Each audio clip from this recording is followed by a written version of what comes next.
Ibu dan Bapak, saudara-saudara sekalian, saya akan membawa kita semuanya menyelami firman Allah yang merupakan fokus pembahasan kita sepanjang siang hari ini. Kita tahu bersama bahwa sepanjang bulan Mei, fokus pembahasan kita ini bicara mengenai jangkau yang terhilang. Dan kita sudah mempelajari bagian firman Allah dari minggu pertama, lalu minggu kedua mengenai pentingnya dan kenapa kita harus menjangkau orang-orang yang terhilang. Untuk bisa mengalami pintu adikodrati atau kuasa Allah yang tidak terbatas, atau supaya kita bisa melihat keajaiban masuk dalam hidup kita, maka hal ini salah satu cara yang tidak bisa kita abaikan, yaitu menjangkau orang-orang yang terhilang. Ini yang akan membuat penyertaan Allah sampai kesudahan alam itu akan nampak dalam kehidupan kita ketika kita menjangkau yang terhilang.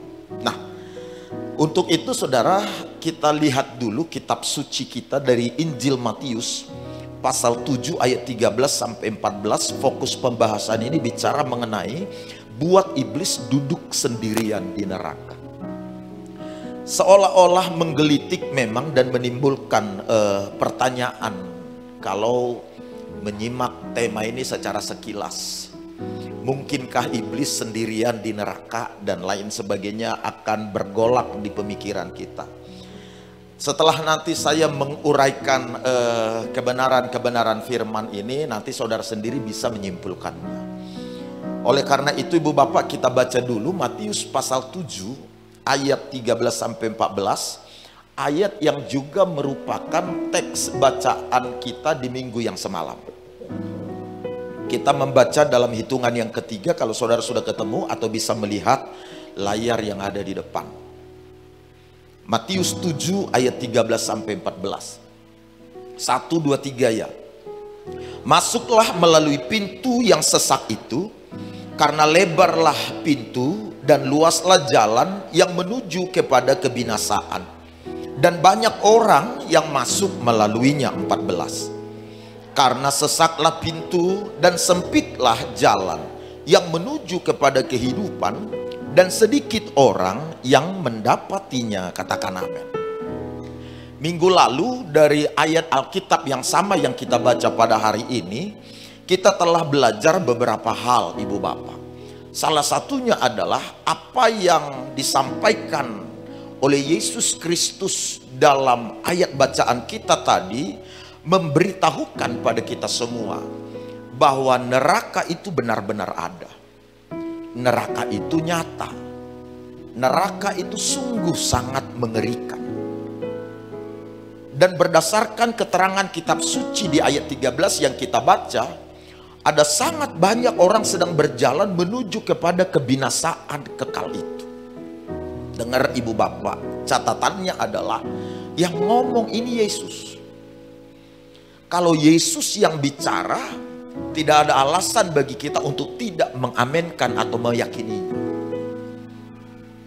Di samping memberitahukan bahwa neraka itu ada, sungguh nyata, sangat mengerikan, dan banyak orang yang sedang berjalan menuju kepada kebinasaan kekal itu. Dalam perikop yang sama, Yesus juga memberitahukan bahwa sorga itu ada. Sorga itu juga nyata. Sorga itu dipenuhi dengan suasana sukacita. Bahkan kitab-kitab lainnya seperti kitab Wahyu memberikan gambaran real daripada keberadaan di sorga itu. Tidak ada air mata, tidak ada sakit penyakit, tidak ada keluh kesah, tidak ada ratapan dan tangisan. Yang ada ialah pujian, yang ada ialah ucapan syukur, yang ada ialah sukacita yang tak tergambarkan dengan kata dan bahasa. Tapi ironi, sedih Ibu Bapak, karena dalam ayat yang sama, ayat 14, Yesus memberitahukan hanya sedikit orang yang mendapati sorga itu. padahal dipenuhi dengan sukacita yang tak terhingga, tak terlukiskan oleh kata dan bahasa, tapi hanya sedikit orang yang mendapatinya. Sementara neraka sangat mengerikan, banyak orang sedang menuju ke sana. Setelah kita lihat itu minggu semalam, walau saya tidak menjadikan neraka menjadi fokus pembahasan kita, sebab sebagaimana yang berkali-kali saya pernah kemukakan pada ibu dan bapak, saya bukan pengajar Alkitab yang konsentrasi atau yang tertarik membahas atau membicarakan neraka, karena neraka bukan tujuan kita.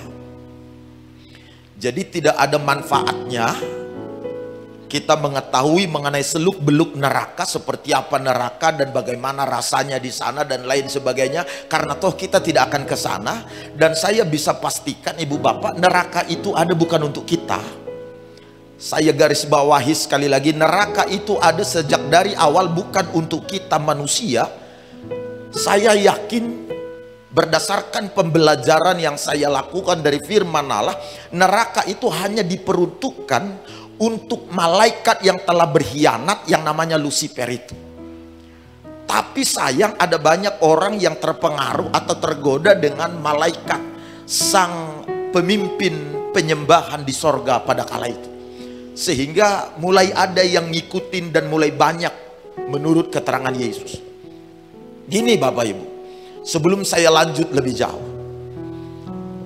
Matius pasal 5, pasal 6, pasal 7, ini adalah satu bagian pengajaran Kristus pertama sekali dia tampil di pelayanan. Jadi salah satu poin pengajaran Yesus atau salah satu topik yang disampaikan oleh Kristus dalam khotbahnya pertama di Bukit Bahagia itu, yang dicatat mulai Matius 5 sampai dengan Matius 7, ini satu kesatuan ini ibu bapak. Salah satu poinnya adalah memberitahukan pada semua orang, neraka itu ada, neraka itu nyata, sangat mengerikan, dan sedang banyak orang yang sedang menuju ke sana. Begitu pula sorga itu ada, sorga itu nyata, sorga itu dipenuhi dengan sukacita, tapi sayang, 1000 kali sayang, sedikit saja yang mendapatinya. Ini pokok pengajaran pertama Kristus ketika tampil, memberitahukan bahwa ada banyak orang sedang menuju neraka. Lalu setelah atau kalau kita dalami, kita pelajari teks itu ibu bapak, ayat 13 dan 14 itu, maka akan tampak jelas pada kita alasan atau penyebab kenapa ada sangat banyak orang sedang berjalan menuju neraka atau kebinasaan kekal, padahal itu sangat mengerikan. Dan kenapa pula hanya sedikit orang yang mendapati kehidupan kekal atau sorga yang dipenuhi dengan sukacita yang luar biasa itu. Penyebabnya juga disampaikan oleh Kristus dalam pengajarannya itu. Penyebabnya yang pertama, karena lebar dan luas jalan menuju neraka, sementara jalan menuju sorga sesak dan sempit. Keterangan ini harus lengkap saudara dapat, supaya jangan salah memahami kenapa Yesus bicara lebar dan luas jalan menuju kebinasaan kekal itu, dan sempit serta sesak jalan menuju sorga itu. Begini kawan, pada zaman Yesus tampil, keselamatan hanya diperuntukkan untuk orang Yahudi, untuk orang Israel saja.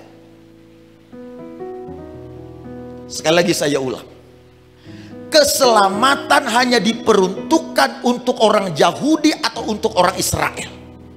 Israel akan menjadi batu atau tolak ukur untuk orang-orang atau bangsa-bangsa lain bisa diselamatkan.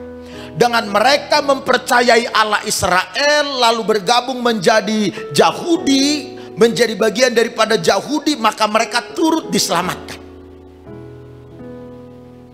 Dan untuk beroleh keselamatan pada kala itu, syaratnya harus bisa menjalankan seluruh hukum Taurat. Seandainya ada 10 butir hukum Taurat, 9 dilakukan dengan baik, 1 tidak, maka sama dengan gagal sama sekali.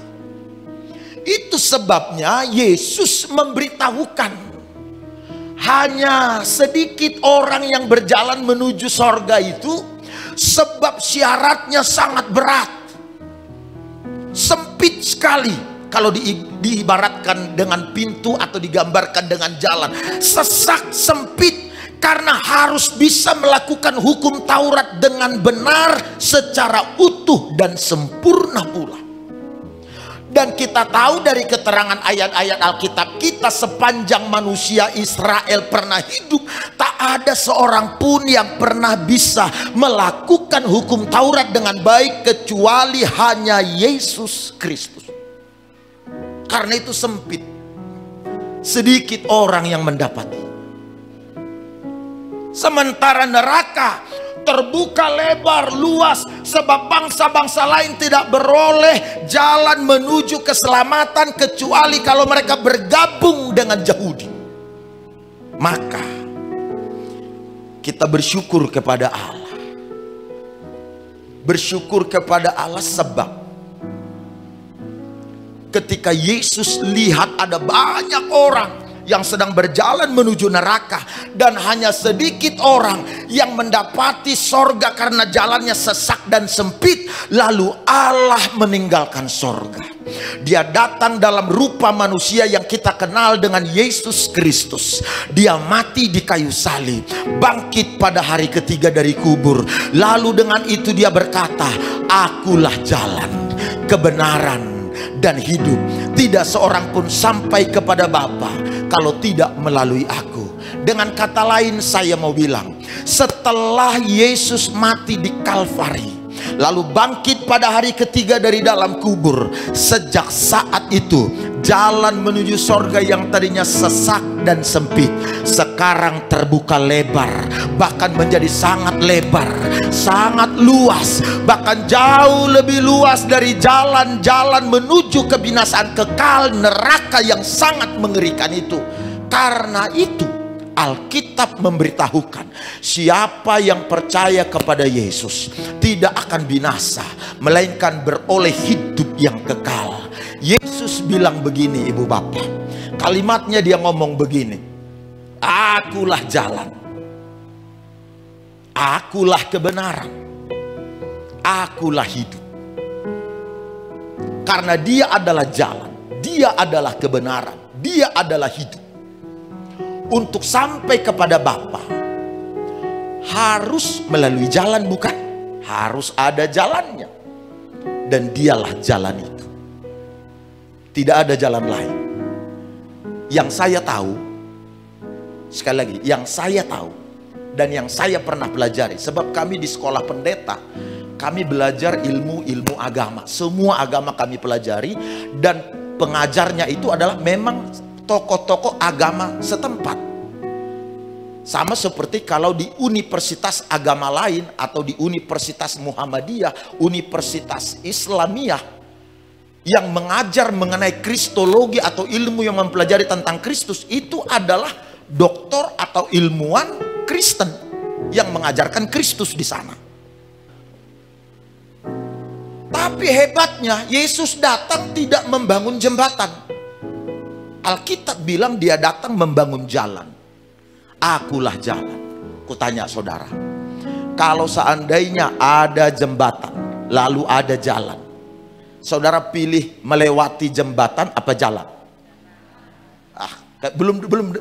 Belum dengar. Saudara pilih lewat jalan apa jembatan? Yesus ngomong, akulah jalan, akulah kebenaran, akulah hidup. Tidak seorang pun sampai kepada Bapa ke sorga kalau tidak melalui aku.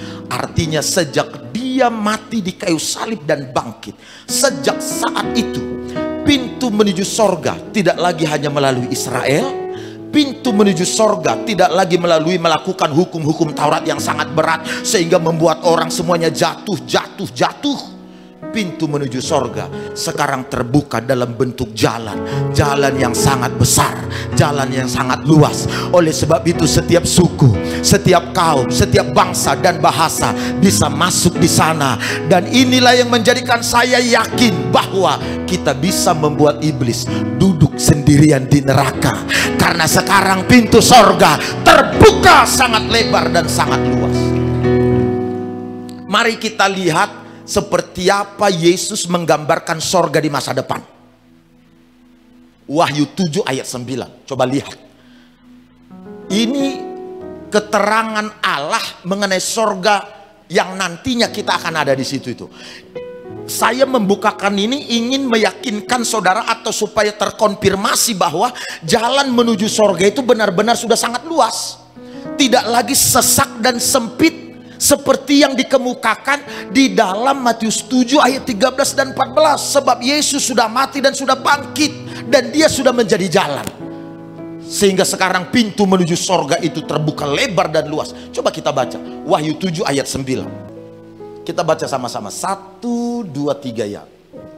Kemudian daripada itu aku melihat sesungguhnya suatu kumpulan besar orang banyaknya yang tidak dapat terhitung banyaknya, dari segala bangsa. Terus,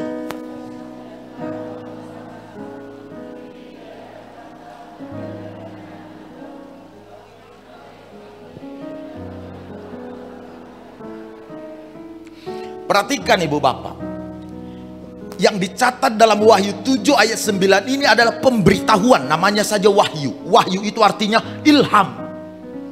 Wahyu itu artinya visi, gambaran tentang masa depan. Nah, lalu apa yang digambarkan oleh Allah tentang masa depan, khususnya tentang sorga yang dikemukakan dalam ayat Alkitab ini? Perhatikan kalimatnya. Kemudian daripada itu aku melihat sesungguhnya suatu kumpulan besar banyaknya dari segala bangsa dan suku dan kaum dan bahasa berdiri di hadapan tahta Anak Domba, memakai jubah putih dan pegang daun palem di tangan mereka. Tak terhitung banyaknya, kata Alkitab. Kalau saudara tahu jumlah masyarakat dunia sekarang berapa? 5 sampai 7 miliar kah? Berarti masih bisa dihitung. Kalau masih ada muncul nominal angka, berarti masih bisa dihitung. Seandainya digabungkan sejak manusia pertama di Taman Eden lahir sampai dengan manusia sekarang, atau mungkin berapa abad ke depan, dihitung digabungkan semuanya kok menjadi satu komunitas atau dikumulatifkan, berarti masih bisa dihitung. Tapi dengar ayat Alkitab bilang tak terhitung banyaknya. Berarti saudara bisa membayangkan sekarang sorga itu begitu besar, sorga itu begitu luas, sorga itu begitu hebat. Dan dengar baik-baik, berdasarkan keterangan ayat Alkitab ini, maka kita bisa paham setelah Yesus bangkit dari kubur, bahkan kemudian dia naik ke sorga menyediakan tempat bagi setiap yang percaya kepadanya. Maka sejak saat itu orang-orang yang tadinya berjalan menuju jalan ke kebinasan kekal mendapatkan keselamatan, beroleh hidup kekal, dan kelak kita akan bersama-sama berkumpul di sorga. Itulah yang saya sebutkan bahwa kita bisa membuat iblis duduk sendirian di neraka, melamun, merenung, menyesal, dan berteriak dan minta ampun dan lain-lain, karena ternyata neraka sepi, neraka kosong. Tapi ini bisa terjadi apabila kita bersepakat bersama. Ini kan gambaran, ini visi Allah, ini rencana Allah.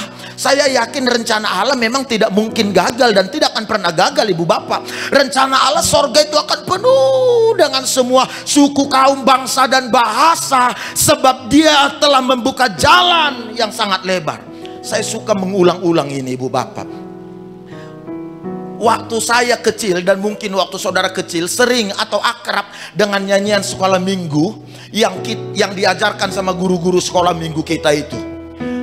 Di dalam dunia. Ada dua jalan, lebar dan sempit. Lalu tunjuk mana kau pilih. Gitu kan diajari sama guru sekolah minggu. Coba lihat. Yang lebar, jiwamu mati saudara. Tapi yang sempit, jiwa berglori. Mungkin lagu itu tepat kalau Yesus belum mati dan belum bangkit. Setelah Yesus mati, dia bangkit, jalan menuju sorga tidak lagi sempit. Jalan menuju sorga tidak lagi sesak.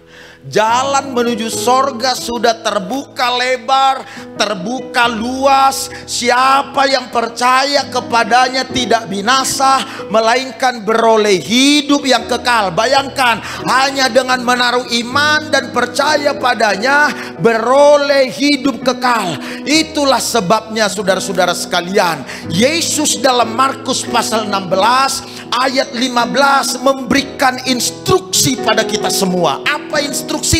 Baca sama-sama, ayo ibu bapak. Markus 16 ayat 15. Perhatikan instruksi yang disampaikan Kristus.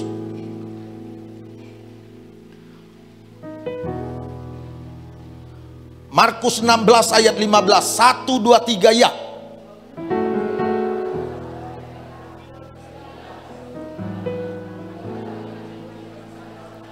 Inilah instruksinya ibu bapak. Pergilah ke seluruh dunia, beritakanlah Injil kepada segala makhluk, supaya dengan Injil yang diberitakan maka setiap pria dan wanita yang sedang berjalan menuju kepada kebinasaan kekal itu diselamatkan, dihentikan, dan kini mereka beroleh hidup yang kekal. Saya beritahu ibu bapak, tugas saya dan saudara sekarang supaya iblis duduk sendirian di neraka, supaya iblis menyesal, supaya iblis meraung-raung dengan panasnya api yang menyala. Itu saya dan saudara harus ambil bagian, yaitu beritakan Injil ke seluruh dunia kepada segala makhluk, supaya mereka yang sedang berjalan menuju kebinasaan kekal beroleh hidup yang selama-lamanya, beroleh hidup yang berkelimpahan, diselamatkan dari neraka yang sangat mengerikan. Kalau Injil kita beritakan, tidak ada cara lain yang bisa menghadang atau menghentikan seseorang dari neraka yang sangat mengerikan kecuali Injil. Kisah Rasul 4 ayat 12. Kisah Rasul 4 ayat 12. 3 ya.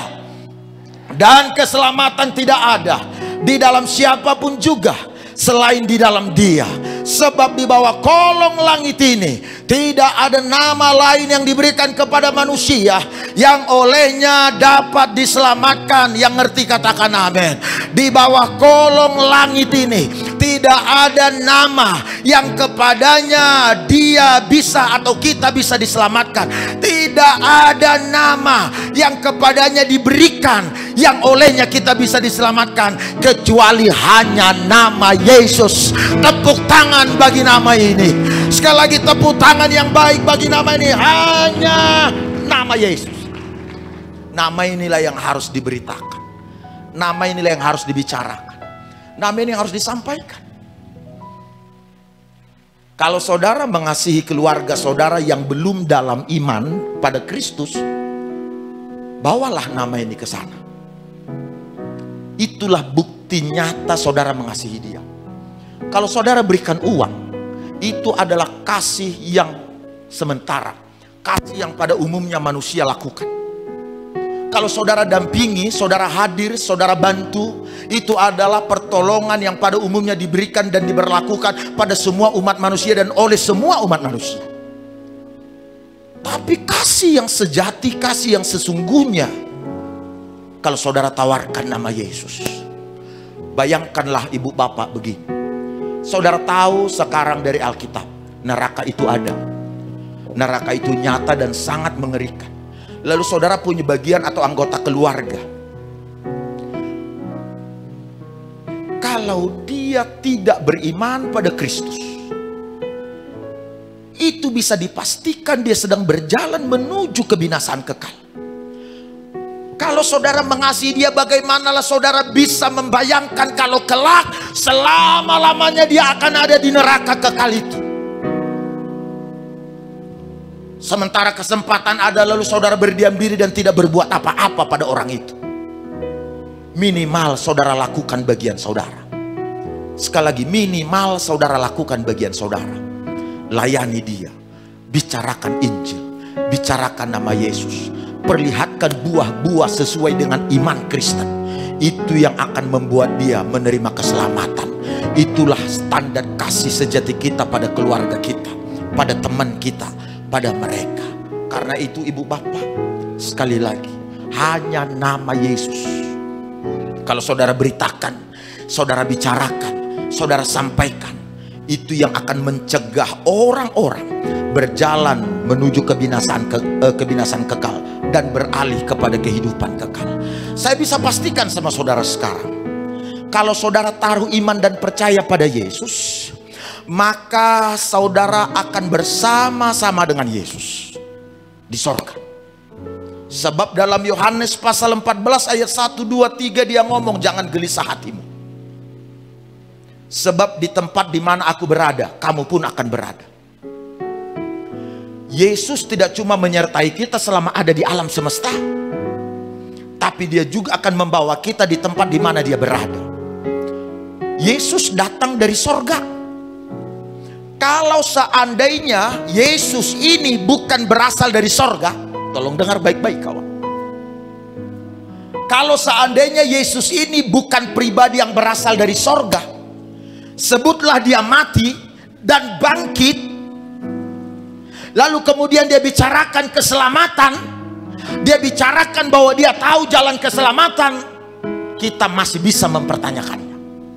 Kita tentu meragukannya. Sebab ada orang-orang yang juga pernah mati dan bangkit. Lazarus, anak muda dari kota Nain, Elisa pernah bangkit, dan lain-lain. Ada orang-orang yang pernah mati lalu bangkit. Tapi kenapa mereka berbeda dengan Yesus? Karena Yesus ini dari sorga. Dia datang dari sorga melalui rahim Maria, lalu mati di kayu salib, dikubur, hari ketiga dia bangkit, lalu dia naik ke sorga. Alkitab jelas bilang dia naik ke sorga. Lalu karena dia naik ke sorga, sekarang dia ngomong, aku yang pimpin kamu ke sorga. Saudara yakin gak kalau kita pasti akan tiba di sorga? Kepada orang yang ngomong, aku akan pimpin kamu ke sorga karena aku berasal dari sorga. Saudara masih meragukan orang ini? Masih meragukan nama ini? Tentu tidak. Karena dia berasal dari sorga, dia mati, bangkit, lalu dia pergi ke sorga dan menjadikan tempat bagi kita di sorga. Dan sekarang dia berkata, ikut aku akan pimpin kamu ke sorga. Ibrani pasal 2. Coba lihat apa yang dicatat dalam ayat 10. Kita baca sama-sama Ibrani 2 ayat 10. 3 ya. Sebab memang sesuai dengan keadaan Allah, yang baginya dan olehnya segala sesuatu dijadikan, yaitu Allah yang membawa banyak orang kepada kemuliaan, juga menyempurnakan Yesus yang memimpin mereka kepada keselamatan dengan penderitaan. Yesus pimpin kita kepada keselamatan dengan penderitaan. Dia memimpin kita kepada kehidupan kekal. Dan kita tentu percaya kita yang dipimpinnya ini akan tiba di kehidupan kekal, karena dia adalah jalan dan dia berasal dari sorga. Makanya jangan ragukan Yesus. Aku beritahu sekali lagi, jangan ragukan Yesus. Dengar sekali lagi, jangan ragukan Yesus. Ikutlah Yesus, percayalah pada Yesus, beritakanlah nama Yesus. Inilah yang akan memimpin kita kepada kehidupan kekal itu, kepada keselamatan itu. Kalau ada orang dari Bandung ada orang berkata, ayo pergi ke Bandung. Dia ajak saudara, dia tidak pernah dari Bandung, tidak tahu Bandung, dan tidak mengerti soal Bandung. Lalu dia ajak saudara ke Bandung. Yang kedua, ada orang ini datang dari Bandung, lalu ngerti soal Bandung karena dia tinggal di Bandung. Dia ngajak saudara jalan ke Bandung. Saudara percaya yang mana? Yang pertama apa yang kedua? Yang kedua, amin. Karena dia tahu Bandung, dari Bandung, berasal dari Bandung, ngerti Bandung. Sehingga kita ikut dia ketika dia ajak, kita nggak jalan-jalan, atau kita nggak akan keliru, kita nggak akan kesasar. Tapi kalau orang ngomong ngaku tahu Bandung dan ngerti Bandung dan lain sebagainya, tapi tidak pernah dari sana dan tidak pernah tinggal di sana, bagaimana mungkin kita percaya untuk kepemimpinannya atau dipimpinnya tiba di sana? Yesus, dialah jalan, dialah kebenaran, dialah hidup. Inilah Injil itu.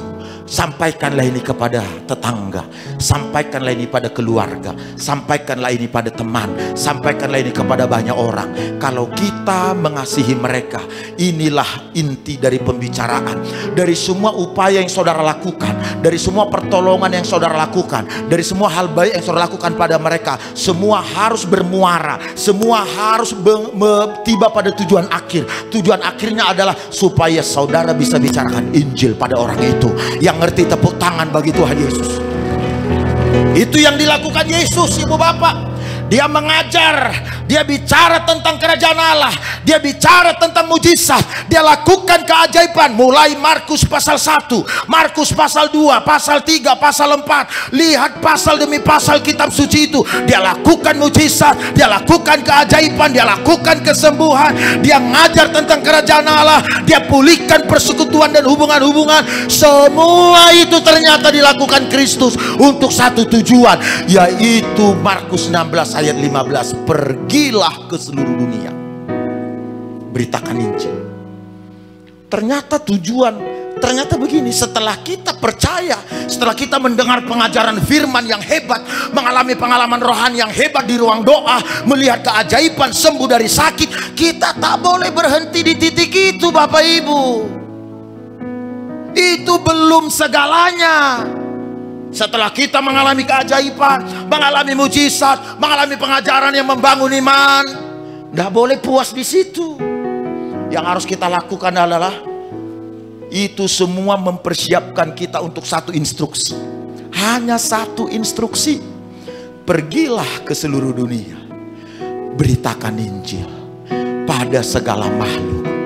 Doa saya, saudara menangkap esensi kemendesakan dari memberitakan Injil ini. Karena hanya Injil lah yang bisa menyelamatkan orang dari kebinasaan kekal. Tepuk tangan bagi Tuhan Yesus. Dengar baik-baik. Kita baca lagi Markus 16 ayat 15 tadi yuk. Boleh klik slide saya. Perhatikan ibu bapak. Apa yang dikemukakan dalam Markus 16 ayat 15? Coba lihat. Munculkan dulu Markus 16 ayat 15.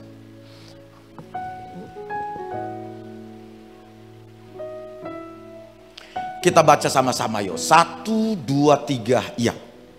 Lalu ia berkata kepada mereka, pergilah ke seluruh dunia, beritakanlah Injil kepada segala makhluk. Dengar baik-baik sahabat-sahabat sekalian. Instruksi, pergilah ke seluruh dunia, beritakan Injil pada segala makhluk. Instruksi ini bukan sebuah pilihan yang sedang diperhadapkan kepada kita. Instruksi ini bukan sebuah tawaran yang saudara boleh ambil, boleh abaikan. Instruksi ini bukan sebuah pertimbangan yang harus saudara renungkan. Kawan, ketika Yesus bicara pergilah ke seluruh dunia beritakan Injil, ini adalah sebuah perekrutan dari sorga, di mana saya dan saudara yang sudah percaya kepadanya direkrut atau dilibatkan, diajak bergabung dengan tim kerja kerajaan sorga untuk membawa berita keselamatan ini kepada seluruh dunia.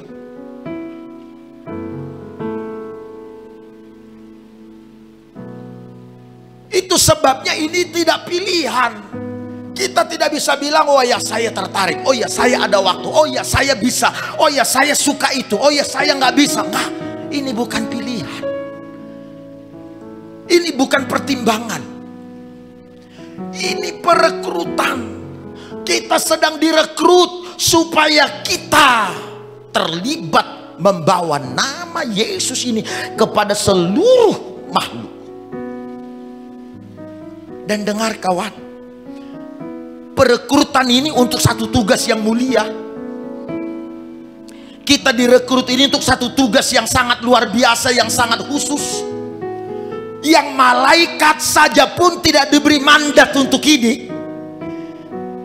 Tak ada satupun malaikat yang pernah membicarakan nama Yesus untuk orang-orang bisa beroleh keselamatan. Hanya manusia yang percaya kepadanya yang diberi tugas khusus ini. Itu berarti kalau saya dan saudara direkrut dengan sebuah instruksi, pergilah ke seluruh dunia, beritakan Injil. Itu artinya saya dan saudara mendapat tugas yang luar biasa, mendapat kehormatan yang spesial, mendapat keistimewaan dari sorga untuk bisa bicarakan nama yang luar biasa ini kepada orang, sehingga mereka semua diselamatkan.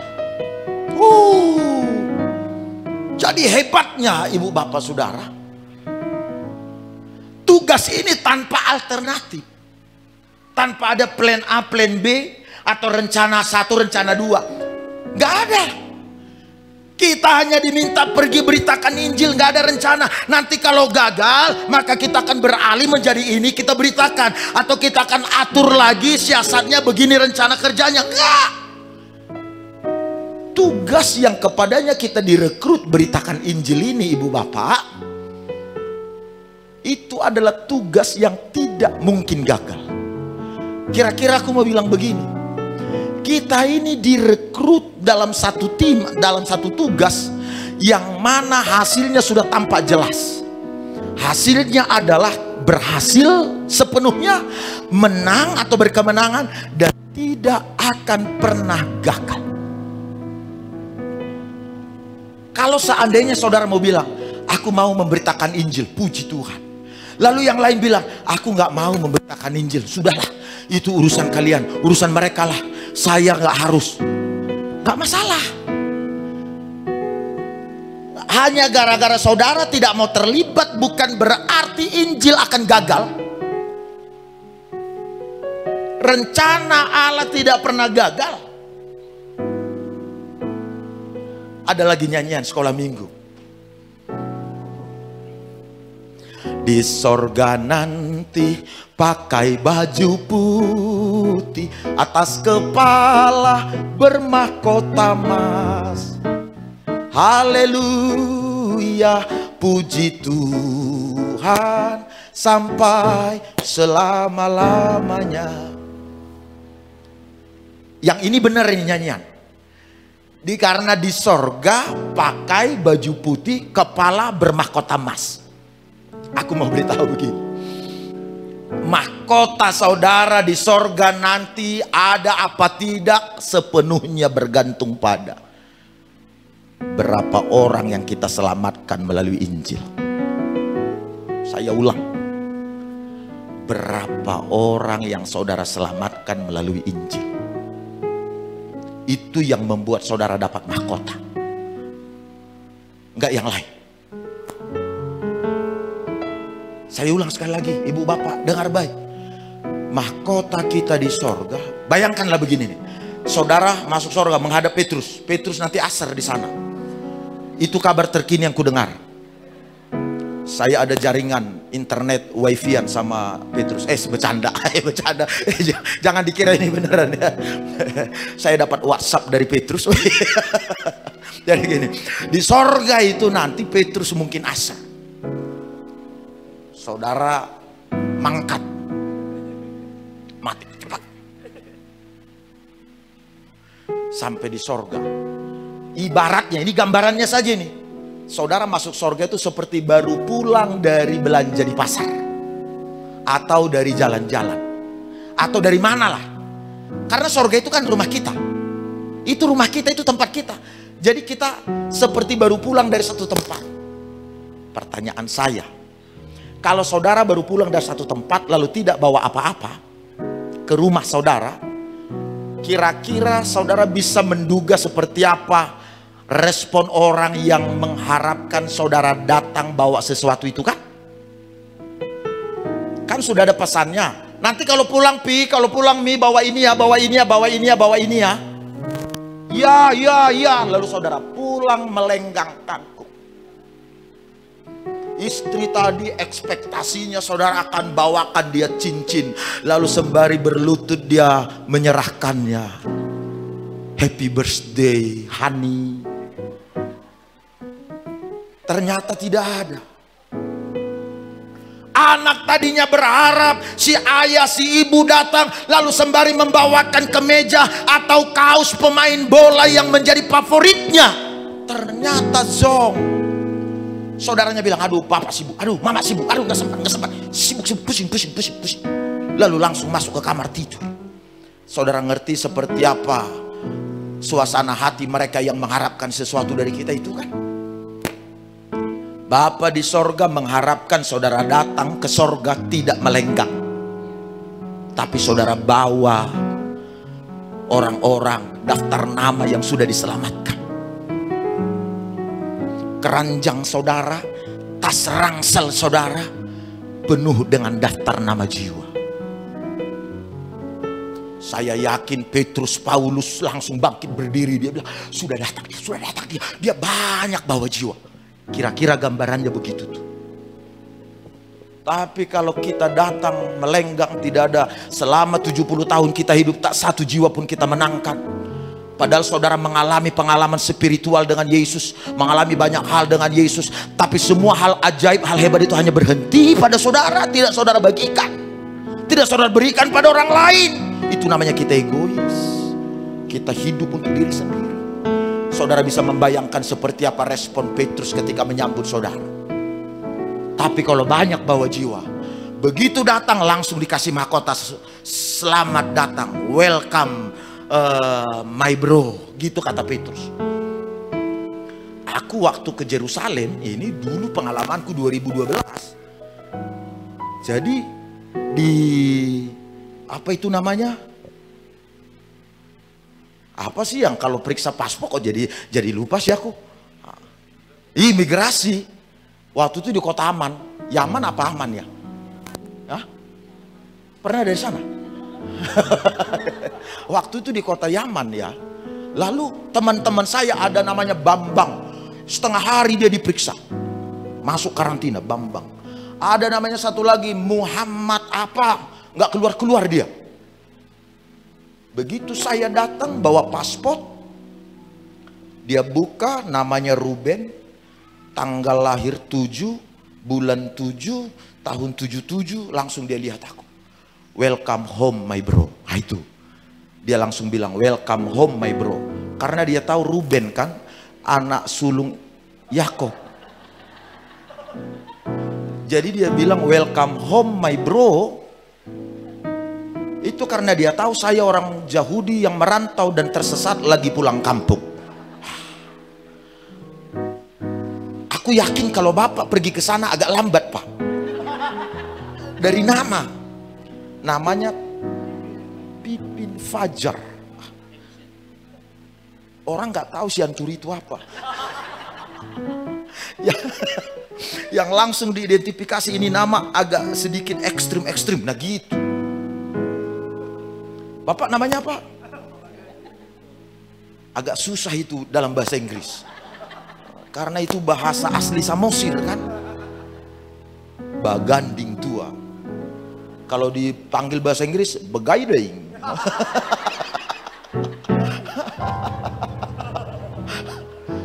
Kamu apa? Wirja.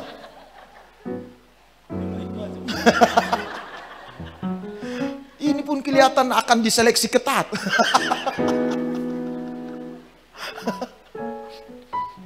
Tapi kalau nama Pak David, Ruben, itu kampung kita kan Pak ya, itu kampung kita. David itu kan namanya Daud, anak Daud itu.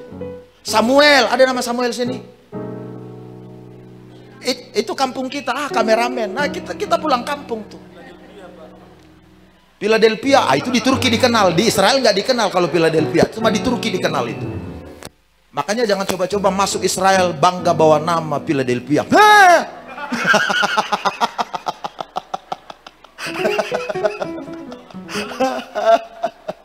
Ini siap-siap lah aku nanti malam nggak dikasih ke kamar ini. Berani menyebut nama aku dengan sembarangan. Aku gagah-gagah begini kalau di mimbar ibu bapak. Kalau sudah berdua, aduh kayak ayam sayur.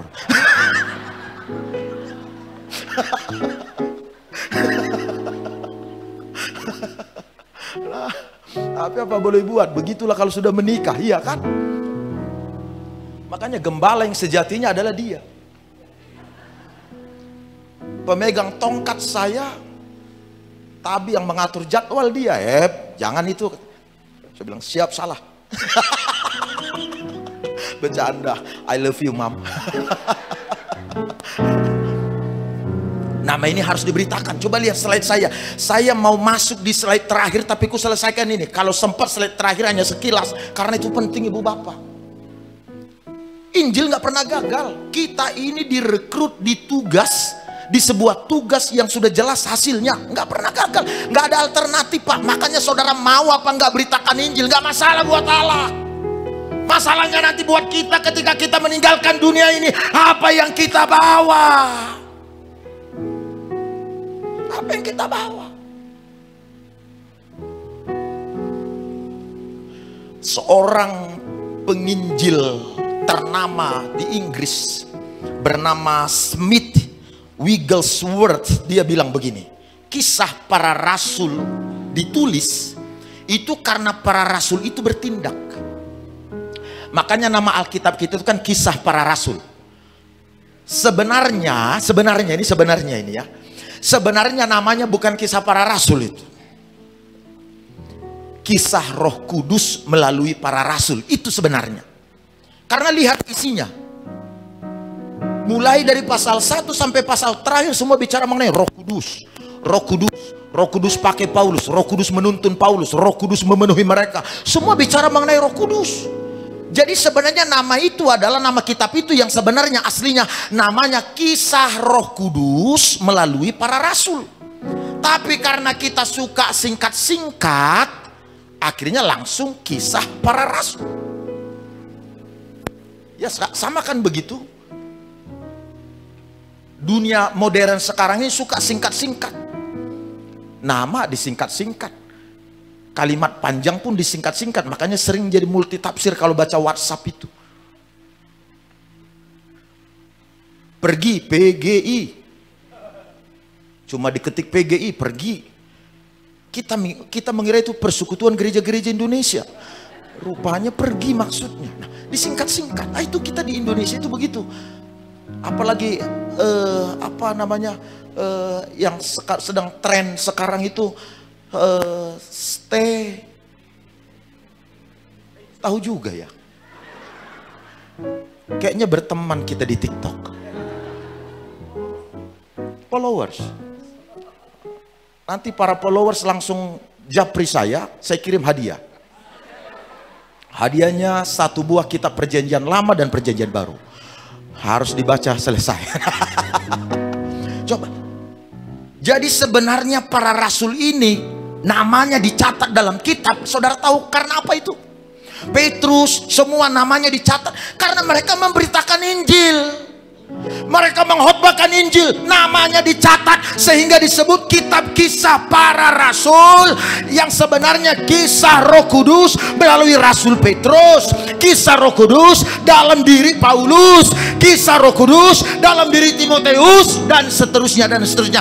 Dan kalau kita kaitkan konteks sekarang, maka akan terbit kitab di kemudian sekarang di sorga. Bukan lagi akan datang kitabnya, tapi ada di sorga kisah Roh Kudus melalui Pak Beganding. Kalau pergi beritakan Injil Pak melalui Pipin Fajar Sianturi. Aku penasaran sama nama Bapak, kenapa ada Pipin? Nama Belanda. Oh my God. Nggak usah kesaksian lah, nanti kita cerita. Panjang sekali nanti. Waktu udah mau selesai. Nah, iya. Ya, nama sebutan Belanda. Makasih, cuma bercanda ya Pak. Ya cuma bercanda ya Pak. Tapi dengar Ibu Bapak, kalau kita nggak bertindak, tidak ada kisah kita dicatat di sorga. Markus 16 ayat 20, tolong klik, munculkan cepat. Mereka pun pergilah memberitakan Injil ke segala penjuru, dan Tuhan turut bekerja dan meneguhkan firman itu dengan tanda-tanda yang menyertainya. Semua bisa konsentrasi, lihat ke depan Ibu Bapak, lihat kawan-kawan. Di ayat 15, pergilah ke seluruh dunia, beritakan Injil ke segala makhluk. Ayat 15. Ayat 20-nya, mereka pun pergilah dan Allah meneguhkan firman itu dengan tanda-tanda dan mujizat. Tolong dengar baik-baik, saya ngomong benar. Berapa banyak di antara saudara mau melihat keajaiban dan mujizat? Yang mau katakan amin. Yang mau katakan amin. Yang mau katakan amin.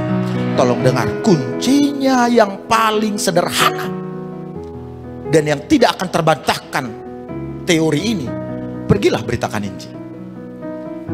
Kenapa Rasul Petrus bayangannya saja menyentuh orang sakit sembuh? Itu bukan karena Rasul Petrusnya hebat, karena Allah ingin meneguhkan berita Injil yang disampaikan oleh Petrus itu, bahwa itu adalah sebuah kebenaran mutlak, tanda bahwa itu adalah berita yang benar.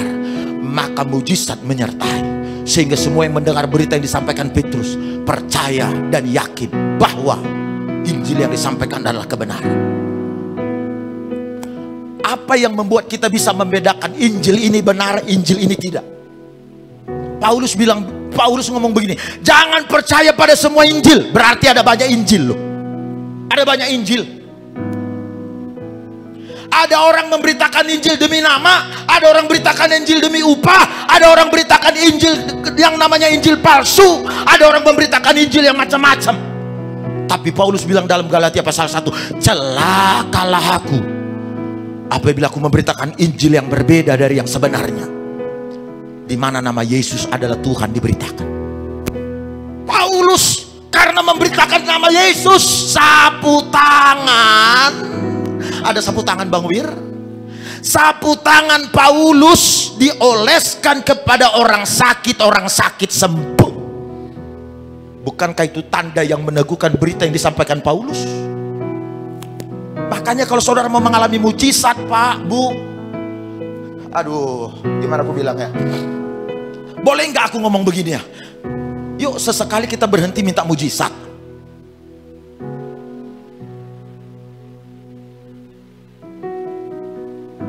Saya ulang, yuk sesekali kita berhenti minta mujizat.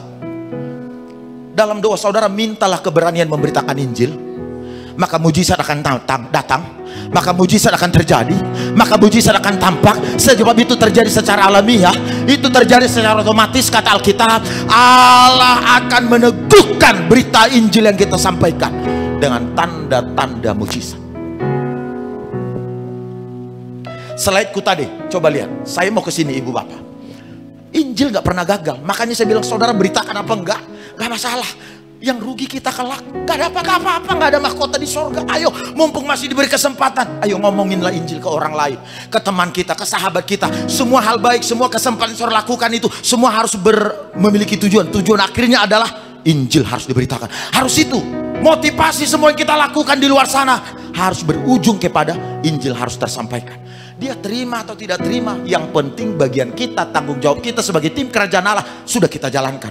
Coba lihat Ibu Bapak, Smith ngomong, Immanuel Kant ini salah satu filsuf, tokoh ilmuwan yang hidup di era 1700-an dari Jerman. Dia ngomong begini nih, coba lihat, keberadaan Alkitab adalah berkat terbesar yang pernah dialami umat manusia. Alkitab ini yang bicara nama Yesus ini adalah berkat terbesar yang pernah dialami oleh umat manusia. Jadi bayangkan kalau Alkitab itu hanya berhenti bagi kita, untuk kita, nggak kita bicarakan isinya, nggak kita teruskan, nggak kita omongkan ke orang lain, maka berkat terbesar ini tidak pernah tiba pada mereka. Sesungguhnya yang paling dibutuhkan oleh semua orang di luar sana bukan rupiah. Keselamatan, hidup kekal. Tepuk tangan bagi Tuhan Yesus. Saya rindu gereja kita ini jadi gereja yang suka memberitakan Injil. Gereja kita ini sudah menanam 33 gereja.